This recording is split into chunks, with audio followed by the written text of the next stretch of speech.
National Weather Service in Hazleton has issued a tornado warning for Mendocino County in north-central Keysota.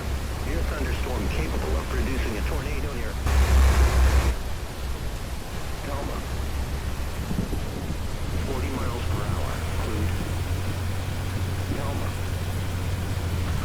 The safest place to be during a tornado is in a basement. Get under a workbench or other piece of sturdy furniture. If no basement is available, seek shelter on the lowest floor of the building in an interior hallway or room such as a closet. Use blankets or pillows to cover your body. If in mobile homes or vehicles, evacuate them and get inside a substantial shelter. If no shelter is available, lie flat in the nearest ditch or otherwise on and cover your head with your hands. In addition, train responders have reported final ground with this. Do not wait to see or hear the tornado. Take cover now.